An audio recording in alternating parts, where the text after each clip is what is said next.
नमस्ते फ्रेंड्स, कैसे हो आप सब। आशा करता हूँ बहुत अच्छे होंगे। आप अपने से बड़ों को सम्मान, बच्चों को प्रेम और आपके विचार अवश्य ही राष्ट्र को समर्पित होंगे। जैसा कि आपको पता है कि हम SSC GD and railway NTPC का रिवीजन बैच शुरू कर चुके हैं और आज हमारी ये 4th क्लास है, चौथी क्लास है और हमने टॉपिक स्टार्ट किया था इंटरेस्ट, जिसमें से हम सिंपल इंटरेस्ट के बेसिक और उसके कुछ क्वेश्चंस के बारे में जान चुके हैं। आज हम कंपाउंड इंटरेस्ट के बारे में कुछ पॉइंट्स डिस्कस करेंगे और इसका बेसिक जानेंगे। इसके बाद ही हम कंपाउंड इंटरेस्ट के क्वेश्चन सॉल्व करेंगे और उसके बाद हम compound interest and simple interest दोनों की मिक्सिंग क्वेश्चन सॉल्व करेंगे और रेट का घटाव बढ़ाव भी इसमें आ जाएगा। तो ये चीज़ हम डिस्कस करने वाले हैं। तो बिना समय गवाए हुए हम शुरुआत करते हैं आज के टॉपिक्स को। Compound interest, as you know, compound interest को हिंदी में कहते हैं चक्रवृद्धि ब्याज, यानी कि दूसरी भाषा में हम कहते हैं कि ब्याज पर ब्याज। आपने कहता है सुना होगा कि ब्याज, कुछ व्यक्ति ब्याज पर ब्याज लेते हैं। ब्याज पर ब्याज लेने का अर्थ ये है कि वो लोग चक्रवृद्धि ब्याज लेते हैं। क्या लेते हैं? चक्रवृद्धि ब्याज लेते हैं। और ब्याज हो या प्याज हो, ये दोनों ही रुला देती हैं। काटने वाले को दोनों ही रुला देती हैं और खाने वाले को आनंद प्राप्त होता है। जैसे जब आप प्याज को काटते हैं तो आंसू निकलते हैं और ब्याज को काटते हैं तो भी आंसू ही निकल जाते हैं। तो ब्याज और प्याज, ये चीज़ मैं आपको पहले भी बता चुका था कि दोनों ही हमको क्या कर देते हैं? रुला देते हैं। तो इनसे बच के रहना चाहिए और संभल के रहना चाहिए, ठीक है। इसको यदि शॉर्ट में यदि हम लिखें तो इसको CI कहते हैं। C for compound, I for interest. Interest को पढ़ने में इंटरेस्ट आना जरूरी है, इसलिए हम ब्याज और प्याज का रिलेशन कर देते हैं। दोनों ही सगी बहनें हैं, ब्याज और प्याज, चाहे वो कंपाउंड इंटरेस्ट हो या सिंपल इंटरेस्ट हो, ठीक है। CI मीन्स हम जान चुके हैं क्या होता है? चक्रवृद्धि ब्याज। A for amount, P for principal. Amount कहते हैं मिश्र धन को और प्रिंसिपल कहते हैं मूलधन को। यदि हमें चक्रवृद्धि ब्याज निकालना हो, क्या निकालना हो? चक्रवृद्धि ब्याज निकालना हो तो मिश्र धन में से मूलधन को हम क्या कर देते हैं? लेस कर देते हैं, घटा देते हैं। और यदि हमें केवल अमाउंट ज्ञात करना हो, अमाउंट मीन्स हमें बता चुका हूँ अमाउंट क्या है? मिश्र धन है। अमाउंट फाइंड करना है, कौन सा? कंपाउंड इंटरेस्ट का। यदि हमें अमाउंट फाइंड करना है तो हम क्या करेंगे? हमारे पास एक फॉर्मूला है P ब्रैकेट 1 + R/100 की स्क्वायर T, ठीक है। P फॉर प्रिंसिपल यानी कि मूलधन, हम यहाँ लिख देते हैं।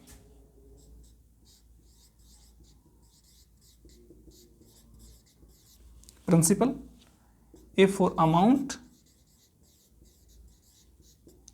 T फॉर टाइम और R फॉर रेट, ठीक है। अब आपके मस्तिष्क में क्वेश्चंस फोटो ओपन हो रहा होगा कि सर क्या कंपाउंड इंटरेस्ट भी छमाही हो सकती है, क्वार्टरली हो सकती है या मंथली हो सकती है? यस, बिल्कुल हो सकती है। ये भी छमाही हो सकती है, ये भी क्वार्टरली हो सकती है, ये भी मंथली हो सकती है, तीनों ही हो सकती हैं। तो सर इसका क्या रहेगा? जस्ट जो हमने सिंपल इंटरेस्ट में देखा था, जो मैंने डायग्राम, जो मैंने सारणी बनाई, एक टेबल बनाई थी, उसमें मैं समझाया था कि यदि R% है और छमाही है तो दर का आधा समय का दोगुना हो जाता है। वो चीज़ बार बार रिपीट ना हो इसलिए मैंने यहाँ पर नोट नहीं की है। और यदि क्वार्टरली है तो दर का चौथाई भाग हो जाता है और जो टाइम है उसको 4th टाइम्स इंक्रीज कर देते हैं। इसी प्रकार यदि मंथली है तो मंथली कर देते हैं। That's all.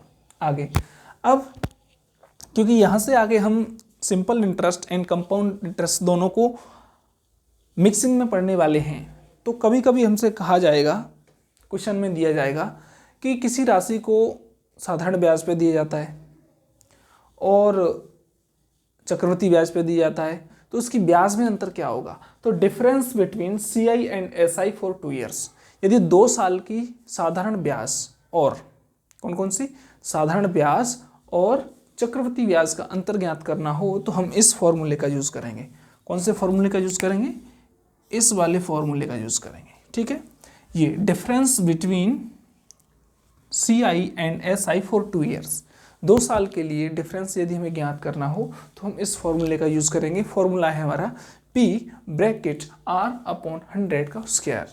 ठीक है, यदि हमें 3 साल के लिए ज्ञात करना हो कि 3 साल का अंतर कितना होगा तो यही फॉर्मूला आगे एक्सटेंड होकर ये हो जाता है P R/100 square multiplied R/100 plus 3। ठीक है, कौन सी कितनी ईयर्स के लिए? 3 साल के लिए। सर 2 साल के लिए हमने ज्ञात कर लिया, 3 साल के लिए हमने ज्ञात कर लिया, 15 साल के लिए तो हम अलग फॉर्मूला ज्ञात करेंगे? नहीं, 15 साल के लिए अलग फॉर्मूला याद नहीं करेंगे, 5 साल के लिए अलग फॉर्मूला याद नहीं करेंगे। हम केवल एकमात्र इस फॉर्मूले से भी इन दोनों फॉर्मूले को ले सकते हैं। तो ये है difference between CI and SI for nth year. nवें वर्ष में अंतर निकालना हो कि 10 साल में किसी राशि पर साधारण ब्याज एवं चक्रवृद्धि ब्याज का अंतर कितना होगा, तो हम इस फॉर्मूले का यूज़ करेंगे। वहाँ पर हमको क्या दिया जाएगा? प्रिंसिपल अमाउंट दिया जाएगा, प्रिंसिपल दिया जाएगा, रेट दी जाएगी और nth यानी कि टाइम दिया जाएगा 2 साल, 3 साल, 4 साल, 5 साल। और इस फॉर्मूले का यूज़ करके हम इसको काउंट कर सकते हैं। चलो सर, अब आपके दिमाग में एक और क्वेश्चन आ रहा होगा, सर ये तो चलो ठीक हुआ, यहाँ तक हम पहुँचे, तो सर हमें ये बताइए क्या साधारण ब्याज और चक्रवृद्धि ब्याज बराबर होते हैं? जी नहीं, साधारण ब्याज और चक्रवृद्धि ब्याज बराबर नहीं होते हैं। फ़र्क इतना होता है चक्रवृद्धि ब्याज में कि 1 साल की या 1 मंथ की ब्याज किस में जोड़ दी जाती है? प्रिंसिपल में जोड़ दी जाती है, यानी कि जो मिश्र धन होता है उसको प्रिंसिपल मान के फिर उस पर ब्याज काउंट की जाती है। ऐसे करके ब्याज को प्रिंसिपल में जोड़कर उस पर क्या ज्ञात किया जाता है? इंटरेस्ट ज्ञात किया जाता है। लेकिन ध्यान रखना, भविष्य में और वर्तमान में, पास्ट में नहीं है तो कोई बात नहीं है, कि 1 वर्ष का चाहे वो साधारण ब्याज हो या वो चक्रवृद्धि ब्याज हो, दोनों ब्याज हमेशा कैसे रहते हैं? बराबर। चलो, क्या ये बात कहाँ तक सही है? हम इसको प्रूफ करके देखते हैं। ये बात कहाँ तक सही है? हम इसको प्रूफ करके देखते हैं। तो मैं आपको यहीं बता देता हूँ। हमारे पास 1000 रुपीज़ हैं। कितने हैं? 1000 रुपीज़ हैं। आपको विजिबल हो रहा है क्या? आई थिंक हो रहा है। एक बात मैं चेक कर लेता हूँ।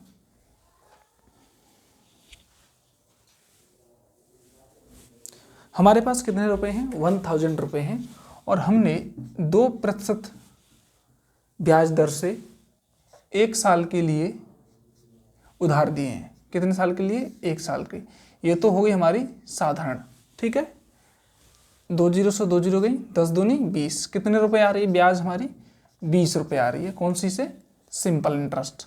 यदि हम इसका कंपाउंड इंटरेस्ट निकालें तो कंपाउंड इंटरेस्ट 1000, इस फॉर्मूले का यूज करते हैं अपन।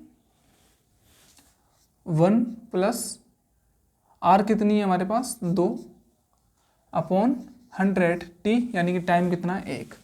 तो 1000 मल्टीप्लाई 102/100, 2 जीरो से 2 जीरो गई, 102 का मल्टीप्लाई हम 10 से करेंगे तो हमारे पास 1020। लेकिन जो 1020 हमारे पास आया है, जो वैल्यू 1020 हमारे पास आई है, ये ब्याज नहीं है। ये क्या नहीं है? ये ब्याज नहीं है। ये जो वैल्यू हमारे पास आई है ये ब्याज नहीं है। ये क्या है? हमारा मिश्र धन है। और मिश्र धन है और हमें क्या निकालनी है? ब्याज निकालनी है। तो ब्याज में से मिश्र धन में से मूलधन को घटा देंगे तो हमारे पास क्या आएगा? 1020 माइनस 1000। मूलधन हमारा कितना था? 1000 था। कितने बचे? 20। तो 20 रुपये यहाँ थे, 20 रुपये यहाँ थे। यानी कि हम समझ सकते हैं कि 1 साल का चाहे वो साधारण ब्याज हो या वो चक्रवृद्धि ब्याज हो, दोनों में से कोई भी हो, दोनों की जो रेट आती है, जो इंटरेस्ट आता है वो समान आता है। ठीक है, अब हम बात करेंगे, क्योंकि इसमें कैलकुलेशंस बहुत होती हैं। किसमें? कैलकुलेशंस बहुत होती हैं। तो सर ऐसे तो हम कैलकुलेशन करने में बहुत परेशान रहेंगे, तो क्या इफेक्टिव रेट्स निकालना सिखाएंगे हमको। इफेक्टिव रेट्स का अर्थ होता है कि 1 साल में कितनी बढ़ जाएगी, वो तो बराबर ही रहेगी, जितनी है उतनी ही रहेगी। ठीक है, 2 साल में चक्रवृद्धि ब्याज कितनी प्रतिशत बढ़ जाएगी? किसी राशि में 2 साल में चक्रवृद्धि ब्याज कितनी बढ़ेगी, 3 साल में चक्रवृद्धि ब्याज कितनी बढ़ेगी, 2% हो, 4% हो, 5% हो, 6% हो। तो मैक्सिमम जो क्वेश्चंस पूछे जाते हैं हमारे एसएससी जीडी में मैक्सिमम, तो हमारे पास क्वेश्चन 2 और 3 साल के ज़्यादा पूछे जाते हैं। कौन से साल के? 2 और 3 साल के क्वेश्चंस हमारे पास बहुत ज़्यादा पूछे जाते हैं। तो हम इसका इफेक्टिव रेट ज्ञात करेंगे तो कैसे ज्ञात करेंगे? देखो, 2 साल की इफेक्टिव रेट ज्ञात करने के लिए हम इस फॉर्मूले का यूज़ करेंगे। सिंपल, माना कि हमें 2% की इफेक्टिव रेट ज्ञात करनी है। कितने साल के लिए? 2 साल के लिए। तो 2 × 2 प्लस 2 का वर्ग कितना हो गया? 4/100। इसको आगे सॉल्व करेंगे तो 4.04%। ध्यान रखना, ये प्रतिशत लगाना मत भूल जाना, अन्यथा आप इसको गलत कर बैठेंगे। चलो, ये हमने 2 साल के लिए निकाल लिया, ठीक है, 2 साल के लिए निकाल लिया। अभी मैं अब सोच रहे होंगे सर हम ऐसे काउंट करेंगे। चलो कोई बात नहीं है, हम एक शॉर्टकट तरीका बताते हैं। 3% का निकालना हो तो हम क्या करेंगे? 3 का पहले कर देंगे 2 गुना, 3 दूनी 6 पॉइंट। अब 3 का कर देंगे वर्ग, 3 का वर्ग करेंगे कितना आ रहा है? 9। लेकिन ध्यान रखना, हमेशा लास्ट में हमें 2 अंक रखने हैं, वर्ग करने के बाद 2 अंक रखने हैं। कितना है ये? 9 है। तो यदि यहाँ कराएंगे तो ये कितना हो गया? 90 हो गया। अरे भाई, जीरो बढ़ानी है तो ऐसे बढ़ाओ, जैसे जीरो बढ़ानी है तो ऐसे बढ़ाओ। कैसे? कि 9 की 9 रहे। अरे 9 के आगे जीरो बढ़ा दो ना, क्या फ़र्क पड़ रहा है? कितनी भी बढ़ा दो, 9 की 9 ही रहेगी। रहेगी कि नहीं रहेगी? बिल्कुल रहेगी। तो देखो, तो 0.9% नहीं आई समझ में? कोई बात नहीं, हम 4 का देखेंगे।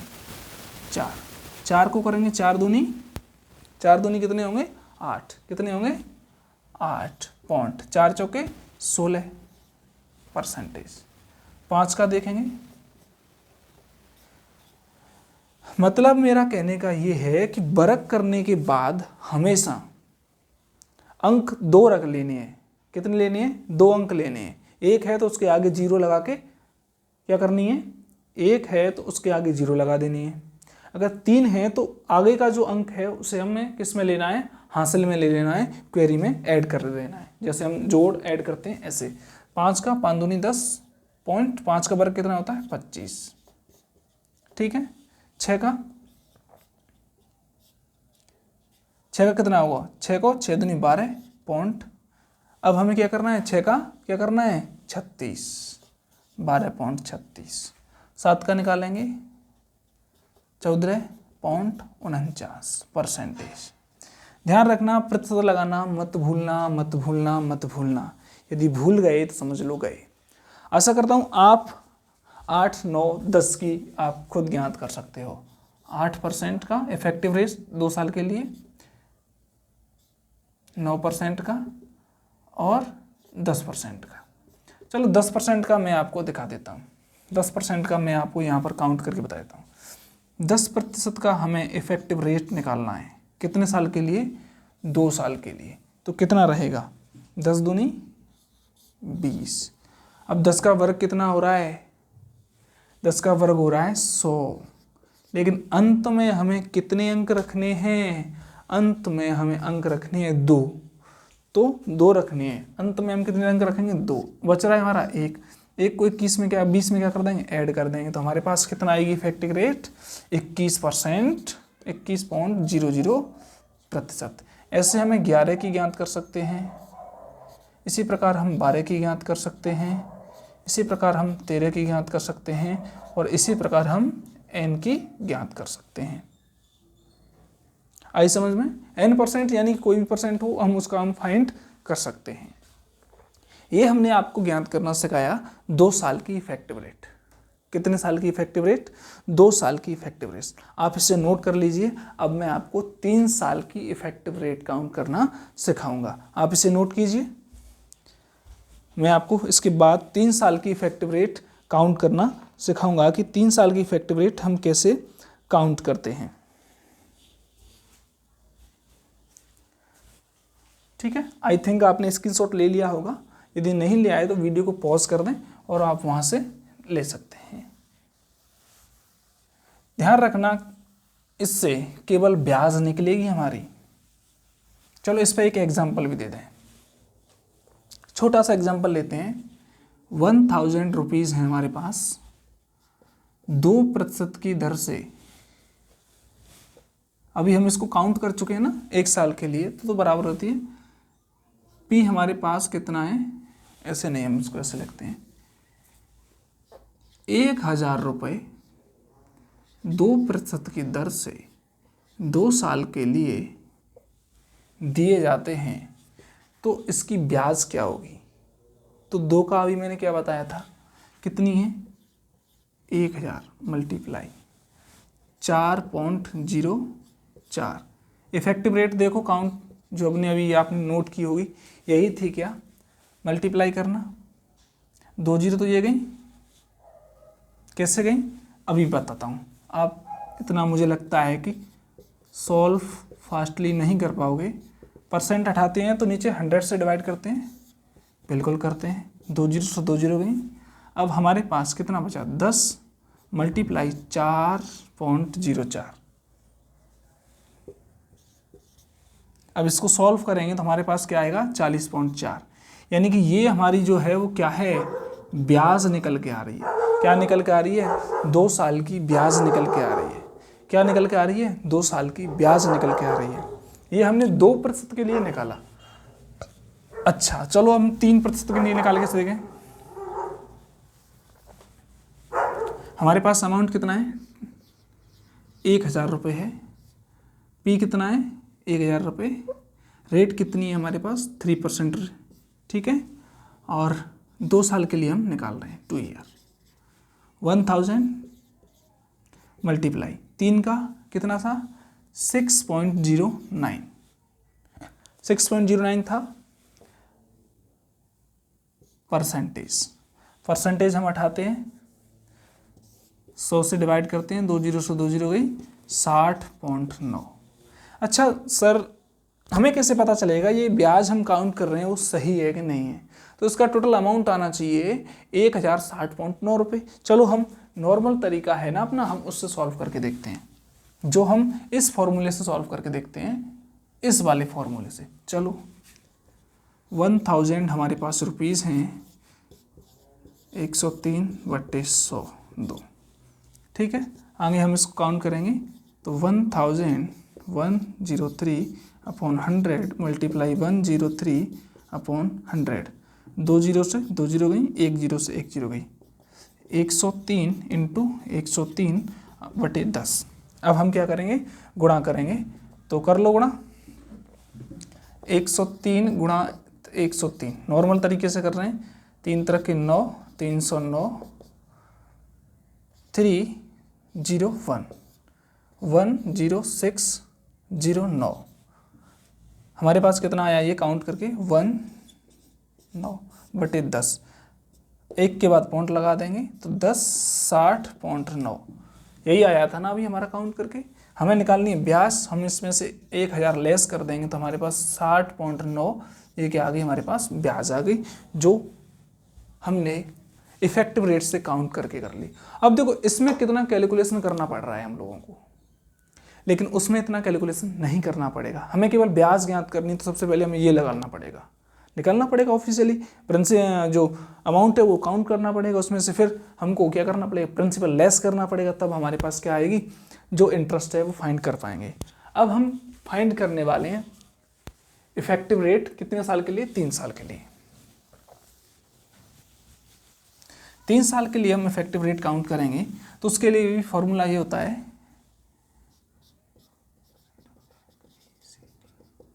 इफेक्टिव रेट फॉर 3 ईयर, ठीक है। क्या रहता है, 3x plus 3x square upon 100 plus x³ upon 1000, that is your formula.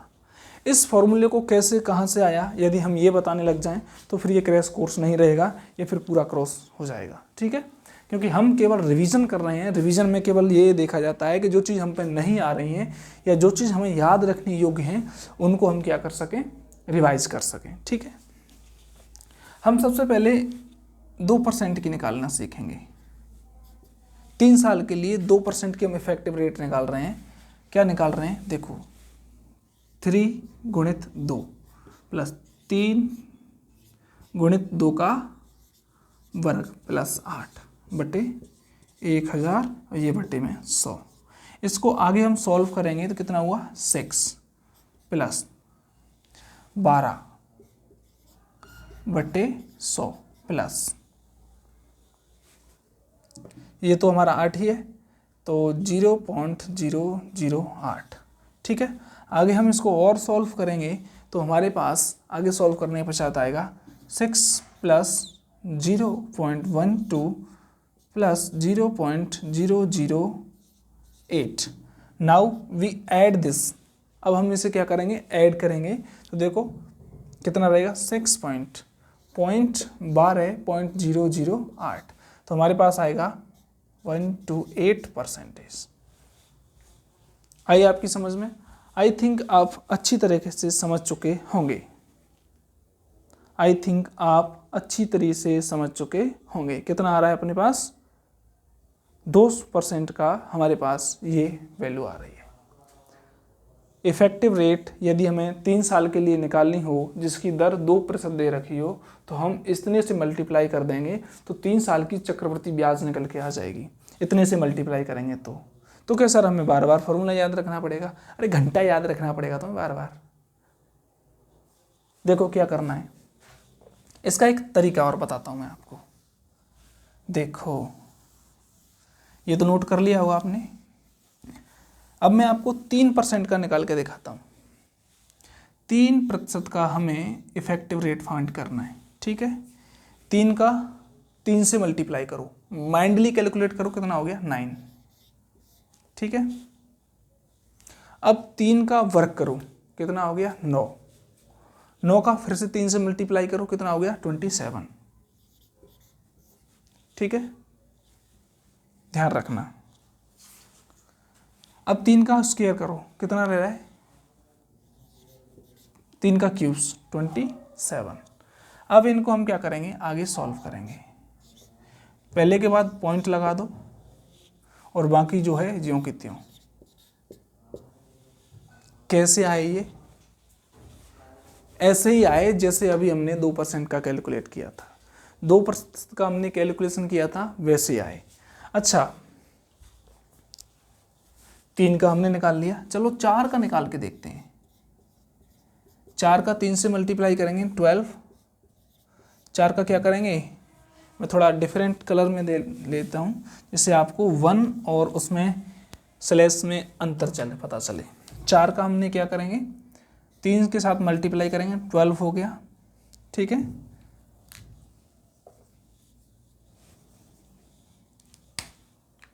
कितना हो गया 12।